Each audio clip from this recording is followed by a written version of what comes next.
Viņš šobrīd, kurš ir gatavs. Viss ir. Vienkārši pārsūtīšu.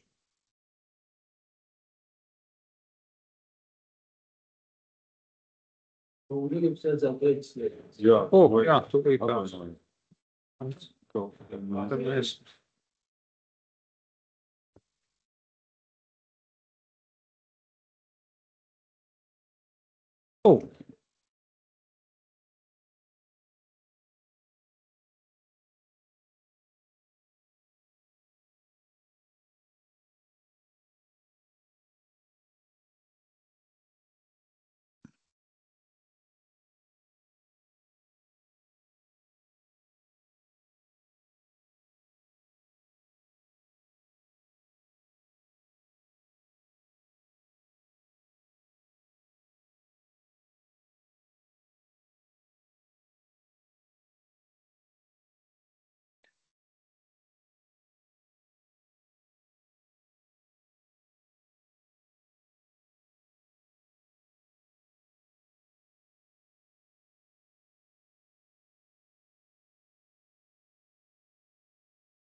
Jāni, tas, kas plūme, neizreģistrējies sistēmā, lūdzu, izdari to.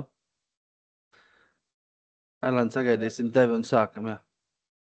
Mēs tagad tieši, es viņam palīdzu, viņš reģistrējās.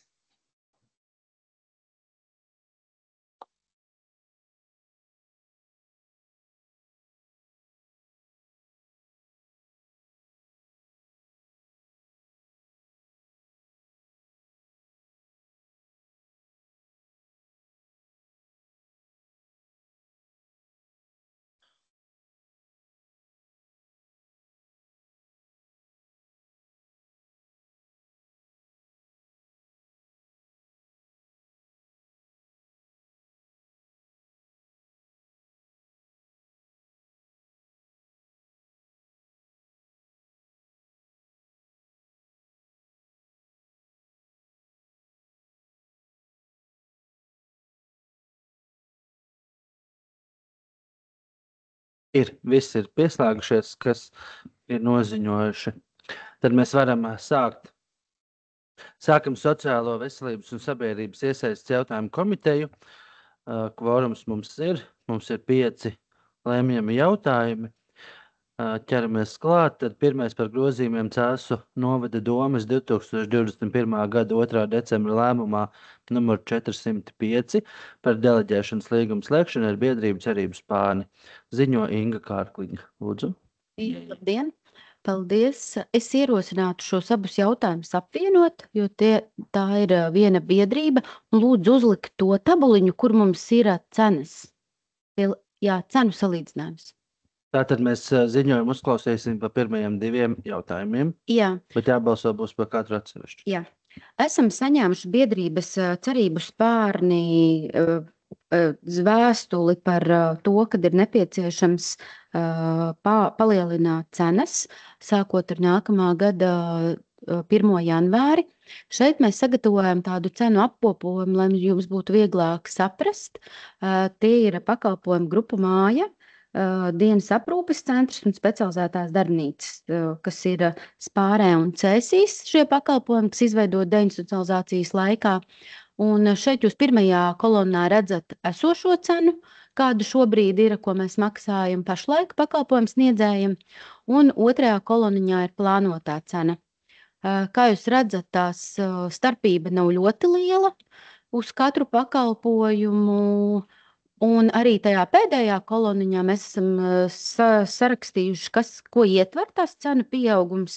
Lielākoties tās ir darbinieku atalgojums, kas arī saistīts ar nākamā gada minimālās algas paaugstināšanu, kā arī ar vispār sociālās jomas darbinieku konkurentspējas nodrošināšanu, kad ir nepieciešams paaugstināt atalgojumus sociālo pakalpojumu iestādēs, kā arī ir dienas aprūpes centram un specializētām darbnīcām palielināt izdevumu par saimnieciskajiem dažādām precēm, kā arī nodarbību materiāliem. Un arī šajos divos pakalpojumos dienas centrā un specializētās darbnīcās klientiem tiek nodrošināta ēdināšana, un šajā cenā arī ir tas paaugstinājums ietverts. Kopumā uz nākamā gada budžetu tas sastāda 33 692 eiro palielinājumu. Nu tā, varbūt ir kādi jautājumi. Tā, es izskatīju, manuprāt, tās cenas nav nekas ļoti krass, tas ir diezgan loģiski gadu. Vai ir kolēģiem kādi jautājumi, ierosinājumi klātienē vai attālināti? Neredzu. Paldies. Tad dosimies uz balsošanu. Pirmais jautājums tātad nodots balsošanai. Balsojam.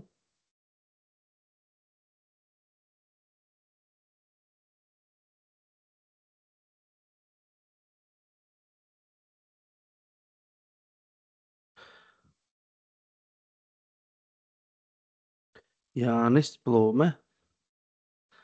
Vēl nav nobalsojis.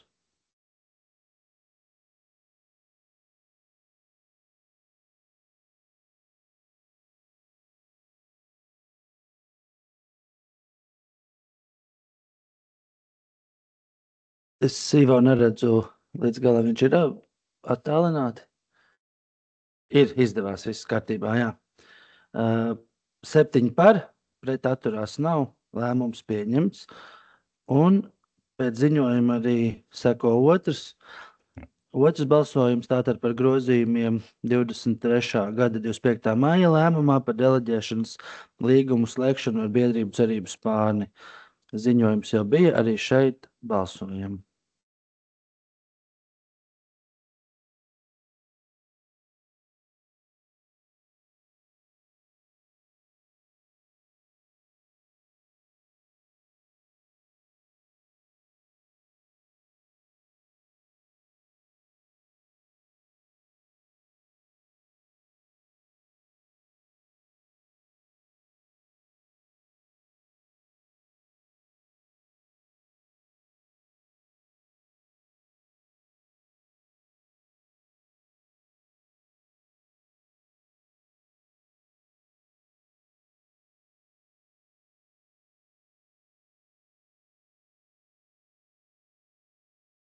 Tā, bet mums jau ir.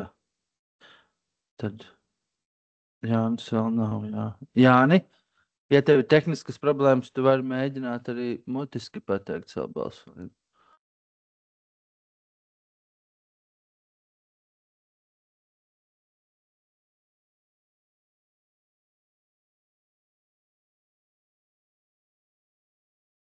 Tad ja viņš nenobalso, man jāspēj būt pieņemts, vai?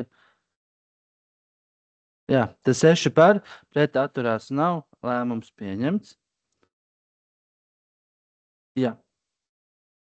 Tā, nākamē.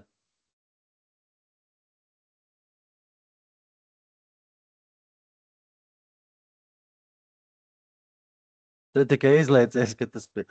Jā, tātad trešais jautājums par Cēsu novada domas 2025. gada 13. novembra saistošiem noteikumiem, kas ir grozījumi pašvaldības noteikumu, saistošajos noteikumos par pašvaldības pabalstiem, ko mēs jau daļai skatījām iepriekšējā sēdē, un sociālais dienas tātad mums ir precizējis atbilstoši normatīviem aktiem. Tad lūdzu vēlreiz īsu ziņojumu un tad balsosim. Jā, esam sagatavojuši saistošo noteikumu grozījumus atbilstoši tām summām un apmēriem, ko mēs pagājušajā komitejā esam vienojušies. Tātad pabalsts, bērna piedzimšanas pabalsts ir vienreizējs, un tā apmērs ir 500 eiro no nākošā gada. Svētku pabalsts politiski represētām personām un nacionālās pretošanās kustības dalībniekiem apmērs ir 100 eiro, un pabalsts Černobiļas atomelektrostacijas avārijas seku likvidēšanas dalībniekiem un apmērs ir 100 eiro. Šos divus pabalstus mēs parasti izmaksājam pirms valsts svētkiem, pirms 18. novembra. Šogad vēl tas tiks izmaksāts iepriekšējā apmērā, kas ir 75 eiro katrai personai. Paldies, un tagad arī 2 nedēļas tas tiks nodots sabiedriskajai apspriešanai, ja? Jā. Labi, vai ir jautājumi, komentāri? Nē, es precizēšu, šos mēs jau bijām nodevuši. Tie bija jau sabiedriskā apstipriešanā, nekādus komentārus mēs nesaņēmām. Paldies par ziņu. Deputāti, vai kādi komentāri ierosinājumi? Mūsu vēlme ir, tā teikt, juridiski noformulēta. Paldies par to. Tad mēs arī par šo varam balsot.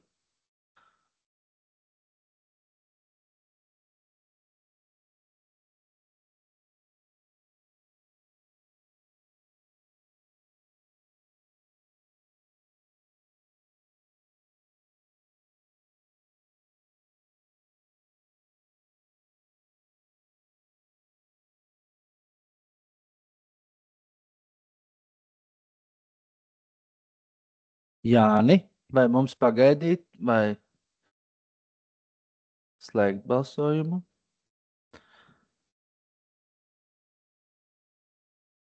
Seši par pret atturās nav. Lēmums pieņemts.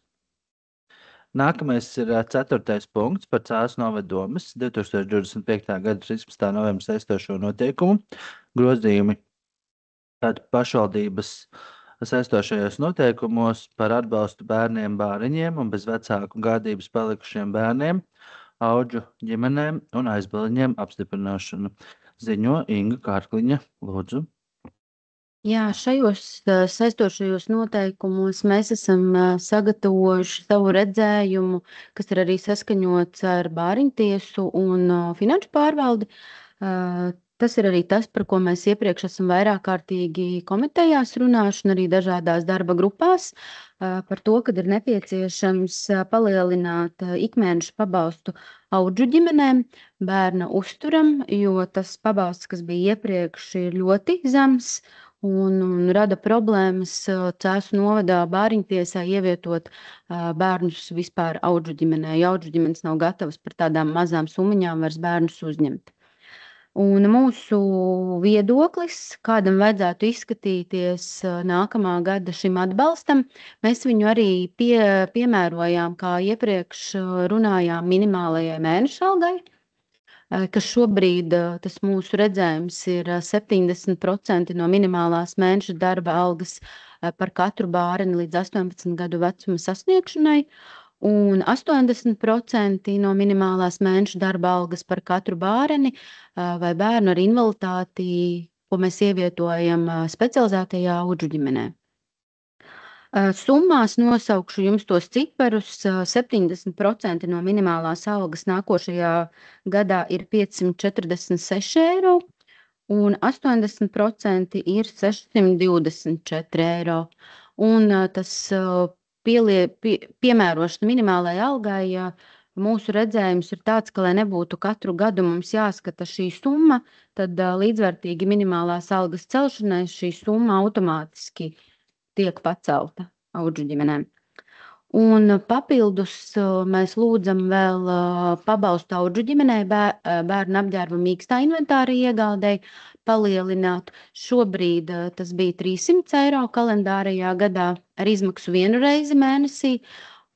Un mūsu redzējums ir no nākamā gada šo pabalstu noteikti 500 eiro apmērā kalendārajā gadā ar izmaksu reizi 6 mēnešos, ar domu tādu, ka tad tie ir 250 eiro, tad audžu ģimene var liederīgi nopirkt kaut vai ziemas apģērba vai gultu vai matraci, kas ir nepieciešams tam bērnam, jo 30 eiro mēnesī tas nav tāds mērķtiecīgs atbalsts. Tad es lūgtu atbalstīt mūsu sagatavotos grozījumus, varbūt ir vēl kādi jautājumi. Man ir jautājums par to procentos. Kāpēc tieši 70, 80, nevis 80 un 100, piemēram? Nu, mēs tādu budžetiski rēķinājām, lai mēs varētu to pacelt.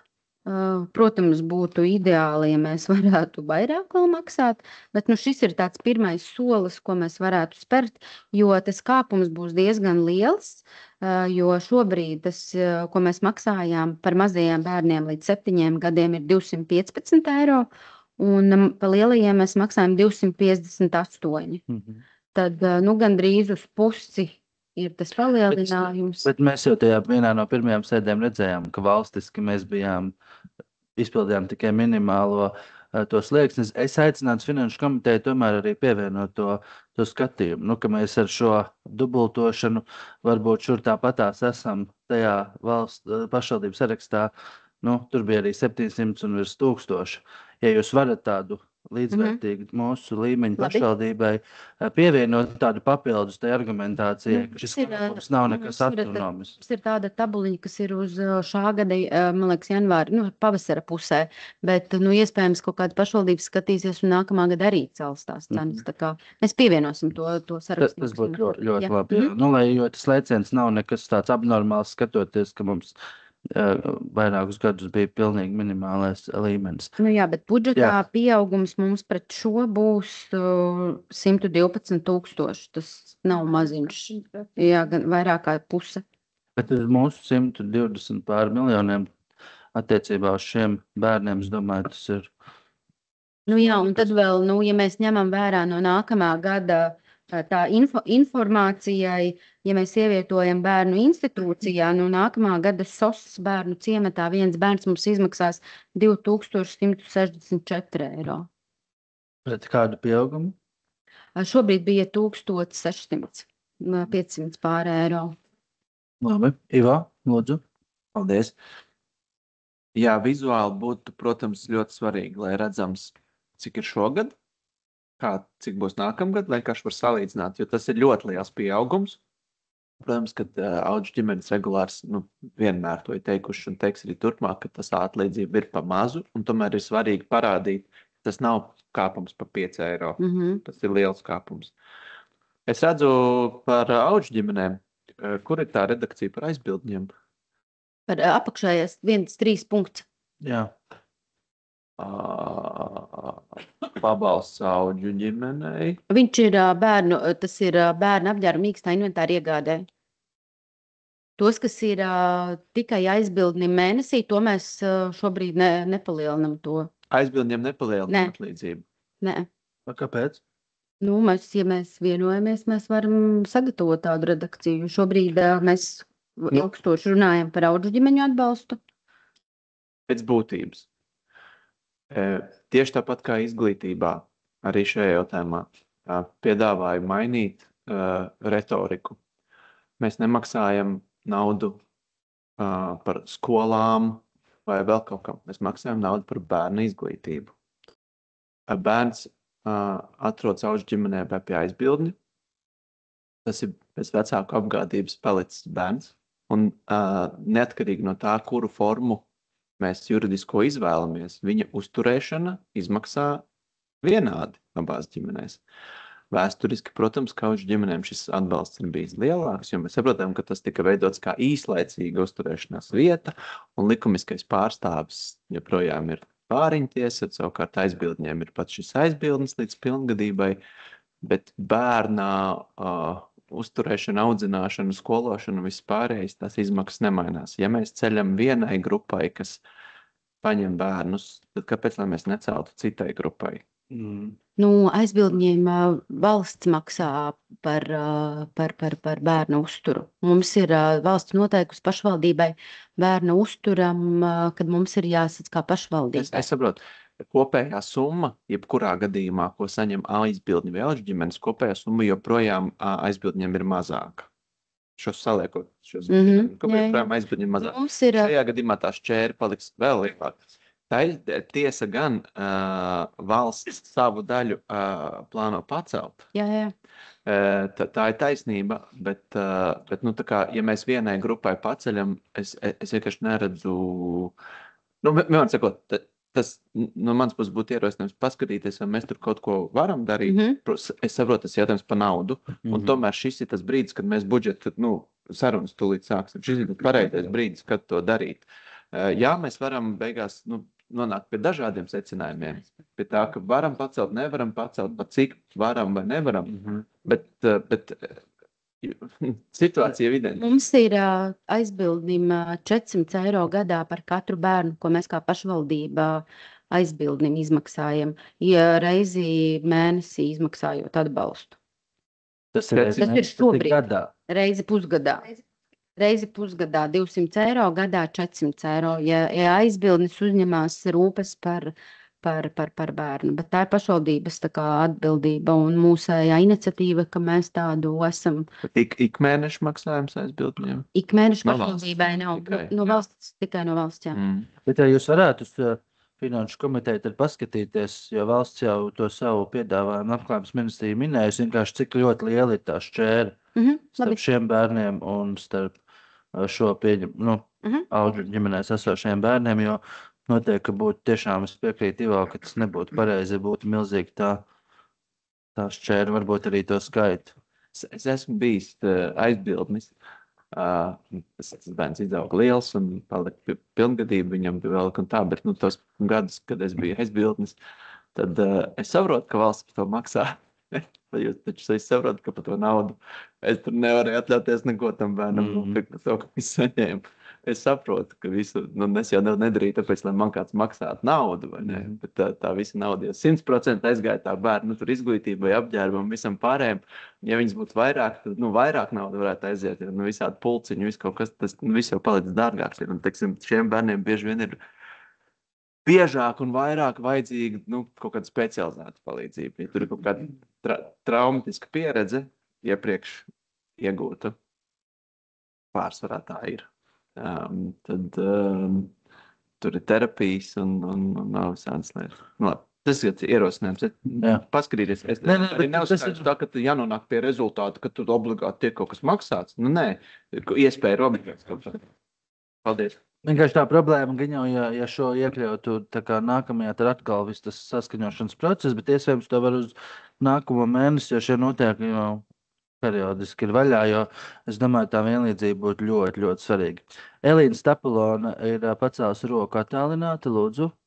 Jā, es piekrītu jūsu izvirzītajām iniciatīvai, ka vajadzētu arī skatīt šo te aizbildņu finansiālo iespējams stimulēšanu, jo zinām arī šīs te problēmas, kas mums ir mūsu novadā, kur nav tiešām mums šīs ģimenes trūkst, mums bērnus krīzes situācijas nav, kur ievietot. Es tā kā arī aicinātu sagatavot pa šīm te abām grupām gan pašvaldības finansējumu, gan valsts finansējumu, lai mēs varam izsecināt, cik ir starpība šai vienai juridiskai formai un otrai juridiskai formai, jo es piekrītu, ka tas, ko Ivo arī teica, tas jau ir zinām mērā tāda juridiska nianse, bet tās ģimenes, kas uzņemās atbildību un rūp par šo bērnu, būtībā dara līdzvērtīgu darbu. Un, manuprāt, mums būtu kaut vai pašiem jāattīsta šis te dialogs, kā mēs to redzam, un pie iespēju robežas tomēr līdzināt, lai viens darbs tomēr būtu vienādi, ja varētu teikt, atalgots, un tas droši vien nav pareizais vārds, tas nav tāds atalgojums, tā ir varbūt palīdzība, lai tiešām šajā grūtajā periodā, jo tiem bērniem noteikti ir kaut kas īpašāks vajadzīgs, kad šie te vecāki tā brīža arī varētu sniegt šo atbalstu un palīdzību. Es arī teiktu, ka jā, mums būtu jārosina arī tālāk iespējamā virzība šajā virzienā. Paldies! Paldies par komentāru un viedokli. Tā, jā, lūdzu. Es vēl pēc tam.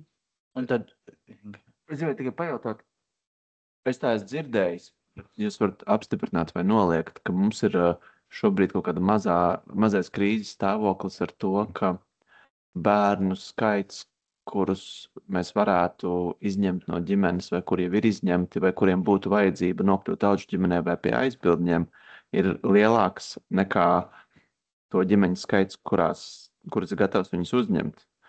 Vai tā ir? Un ja tas tā ir, nu man šķiet, ka tas izklausās varbūt kaut kā tā neforši, bet skaidrs, ka tas finansiālais pieaugums varētu palīdzēt. Bet varbūt, ka man informācija nepatiesa. Kā mums ir ar to? Jo, Informācija ir pilnībā patiesa.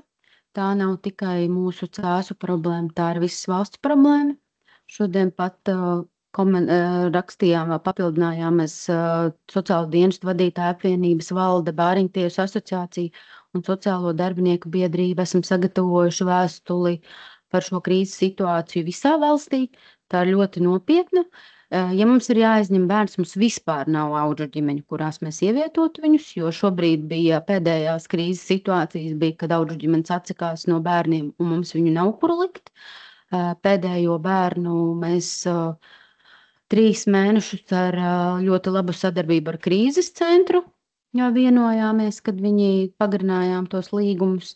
Pēc tam bērnam atklājās tur psihiski traucējumi, tad mēs kādu laiciņu viņš bija ārstniecības iestādē. Nu, šobrīd veiksmīgas sakritības pēc un to, ka mēs ļoti labi strādājām ar šo ģimeni, mamma bija gatava sadarboties, bērns ir atgriezts ģimenei. Bet tā situācija šobrīd ir ļoti, ļoti smaga, jo audžu ģimenēm nav kapacitātes, audžu ģimenes nav gatavas ņemt vairs smagos bērnus, pusaudžus nav gatavi ņemt, ja viņi ir sarežģīti un nepieciešams liels atbalsts ar visiem audžu ģimeņu atbalsta centru, jo tur jau diezgan liels atbalsts šobrīd ir. Arī ar to atbalstu viņiem nepietiek un viņi atsakās no tiem bērniem. Un iestāžu, kur ievietot, mums nav. Viss ir pilns. Bet, ja tās iestādes mums būtu, jūs minējāt to ciparu, cik mums izmaksā SOS ciemats viens, ja? Jā. Tas pat tuvu nestāv tam, cik mums izmaksā pašvaldībai atbalsts audžu ģimenēm, vai ne? Jā. Tā kā es domāju, kaut kāds tas pieaugums varētu risināt, jo, protams, ka Un ko te jūs darat? Es nezinu, ko vispār var izdarīt, ja nav? Tad, kad ir pilnībā galīga, ļoti, ļoti smaga situācija, tad, protams, mēs ņemam ārā, mēs zvanam, lūdzamies individuāli ar katru audžu ģimeni, kur mums ir iespēja. Šobrīd, paldies Dievam, tās situācijas ir tādas salīdzinoši normālākas, bet mums ir identificēti 5 bērni, kurus mēs varētu ņemt ārā. Bet mēs viņus ar lielu atbalstu, ģimenes asistentu iesaisti, sociālā darbinieka klātbūtni, ilgstoši un tādu ļoti sistemātisku, viņi ir šajās ģimenēs. Jā. Bet arī par šo mēs tajā vēstulē viens ir tas par audžu ģimenēm, otrs arī par tām par valsts to iestāžu neesamību šiem bērniem. Arī to mēs tur esam minējuši, kad tas deinstitucionalizācijas mērķis galīgi nav sasniegts, ir izveidotas dažas mazās iestādes, 6 līdz 8 bērni, bet viņu ir par maz. Tā ir tāda dzīves realitāte šobrīd. Jā. Es redzu, ka tie arī valsts tie pabalsti, protams, pieaug, bet netik kardināli, bet es saprotu, tas mūsu papildinājums ir plus tam valsts arī piešķirtiem. Un otrs par tiem 5 bērniem, bet tas, kad tas finansējums vai tās iespējas nav, mēs nezinu, tur ir kaut kādas citas opcijas, tādā ziņā tie bērni necieš no tā, ka valsts vai pašvaldība. Šobrīd, mēs ļoti sistemātiski strādājam ar tām ģimenēm, tādā ļoti lielā uzraudzībā. Mhm. Bet lielākā tiesa ir tie bērni ar pusauģu, ar dažādām uzvedības grūtībām, un kur vecāki netiek ar šīm sarežģītām situācijām galā, gan ar garīgās attīstības traucējumiem, gan ar dažādu prasmu trūkumiem. Tad ir pieslēgti ģimenes asistenti, kas ikdienā iet ģimenē un palīdz vecākiem tikt ar šīm situācijām galā.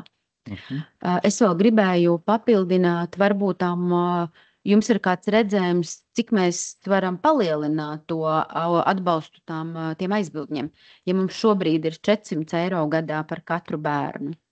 Tad Inga, es domāju, ka vajag šo priekšlikumu, ko arī jau minēja kolēģi, kad vajag saprast tātad šo valsts atbalsta apmēru, un mēs varam veidot, lai vizuāli mēs redzam, cik ir valsts atbalsts, cik ir,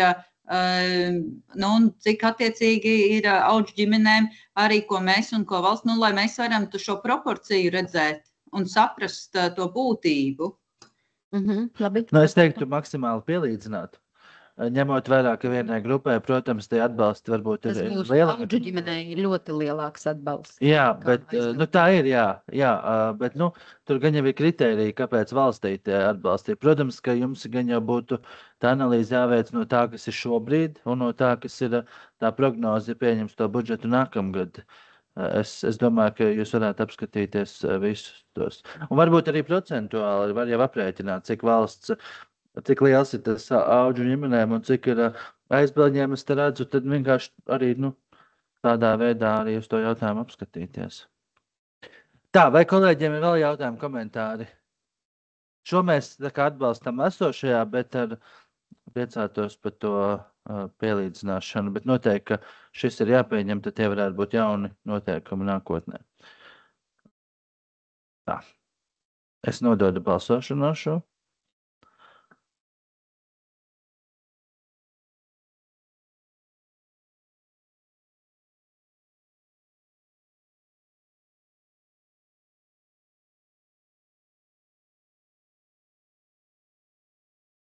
Es tā vienkārši skatoties, es tev aizsūtīju to linku, kur skatījos tās summas.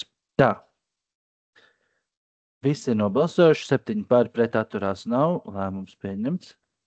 Un noslēdzošais jautājums ir par grozījumiem Cēsu novada domes 2023. gada 28. decembra lēmumā, numur 691 par Cēsu novada sociālā dienesta maksas pakalpojumu cenu rāžu apstiprināšanu. Ziņo Inga Kārkliņa, lūdzu. Jā, esam sagatavojuši grozījumus sociālā dienesta maksas pakalpojumu cenrādī. Un šeit 4. un tas 7. punkts ir līdzvērtīgs tiem pirmiem 2 jautājumiem, ko sniedz cerības pārnu pakalpojums. Šeit ir ietverta tā cena, kad, ja piemēram, kas neatbilst mērķu grupai, kam šobrīd ir pēc ministru kabineta noteikumiem, mēs sniedzam šo pakalpojumu, tad, ja ir persona ar 3. invaliditātes grupu, tad ir iespēja saņemt šo pakalpojumu. Mums līdzvērtīgi nepieciešams vienkārši nogrozīt to cenu atbilstoši tā redakcijai, kas būs deleģēšanas līgumā. Un tā apakšējā redakcija ir par krīzes dzīvokļa izcenojumu, pilngadīgas personas izmitināšanai 20 eiro 10 dienā, un šīs personas bērna izmitināšanai 9,96 eiro. Pati persona par šo pakalpojumu vispār neko nemaksā. Viņai šis pakalpojums, ja viņa dzīvo krīzes dzīvoklī un saņem šo pakalpojumu, ir bezmaksas, bet šo cenu mums ir nepieciešams noteikti, lai mēs varētu nākotnē saņemt valsts atbalstu. Ir noteikti ministru kabineta noteikumi, kā mēs to varam noteikt, bet šobrīd bija tā problēma, kad pakalpojums mums ir izveidots, bet mēs neesam aprēķinājuši reālo pakalpojumu cenu. Un ir arī pievienots, tur varbūt ir dokuments, kur ir arī tas aprēķins, tāme, jā, kur mēs pēc šī gada reālajiem datiem esam izrēķinājuši, kāda ir tā cena, ietverot gan darbinieka izmaksas, gan apsaimniekošanas pakalpojums, kā šobrīd mums tas viss arī izmaksā. Telpu uzkopšana, inventāra remonts un viss, kas saistībā ar to pakalpojumu. Jūs kādā no iepriekšējām sēdēm minējāt par to, ka jūs paši saviem spēkiem esat to dzīvokli remontējuši, vai šis nebūtu jāparedz, jo tur it kā ir remontdarba pakalpojums, bet tā summa jau... Šobrīd es saredzu, kad mēs šo naudiņu kopā ar grāmatvedību, ko mēs iegūsim atpakaļ no valsts, varētu ielikt atsevišķā kontiņā un krāt, lai mēs nākotnē varētu veikt kaut kādus kosmētisko remontu šajā dzīvoklī. Par cik ilgu nākotni jūs runājat? Es domāju, nākamā gada laikā mēs varētu sakrāt. Šobrīd mēs esam, šobrīd viņš ir aprīkots ar minimālo. Tas dzīvoklis nav ļoti labā, skaistā, kosmētiskā stāvoklī, bet viņš ir dzīvojams. Un tad nākamā gadā mēs vai aiznākamā gadā varētu domāt, kā mēs viņu izremontējam, jo šobrīd tur ir iekšā mamma ar 2 bērniem, un tas remonts nav iespējams pašlaik. Bet vai šo kaut kā varbūt protokolā vajag nostiprināt to uzkrājumu veidošanu? Tas nepazudīs kaut kādās sarunās Nē, es budžeta? domāju, ka nē. Nē, ok. Nē.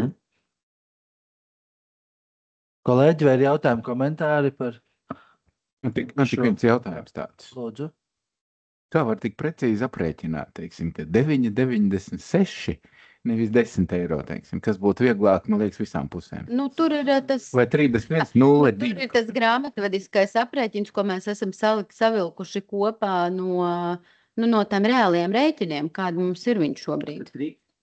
Bet nebūtu ērtāk vienkārši, ja būtu, teiksim, nevis Šo ir 20, vieglāk 10 un 9,96, bet 20 un 10. Šo ir vieglāk pamatot, jo tur apakšā ir vēsturiskās izmaksas. Jā, bet tam nebūs vēsturiskās izmaksas. Tas ir tikai tā komentārs.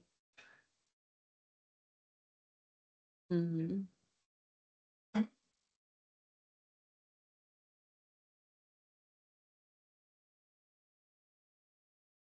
Nu, es redzu, te kopēji Excelī tur ir tas summas, te vienkārši sadalījums pēc dienu skaita. Gan jau. Nu, tā ir grāmatvedība. Jā. 7,334,49 ir sadalīts ar 365 un iegūts 20 un 10. Tā kā ļoti skrupulosa grāmatvedība. Bet jā, ok. Tad ir ļoti labi, ka jūs to ieplānojat uz to uzkrāšanas momentu, jo es domāju, arī šādi dzīvokļi ir ļoti svarīgi, ka viņi arī estētiski tomēr skaisti izskatās, ņemot vērā to krīzes situāciju, kurā cilvēki tajā ir nonākuši. Labi, kolēģi, vai vēl jautājumu komentāri? Ja nav, tad mēs arī šo nododu balsošanā.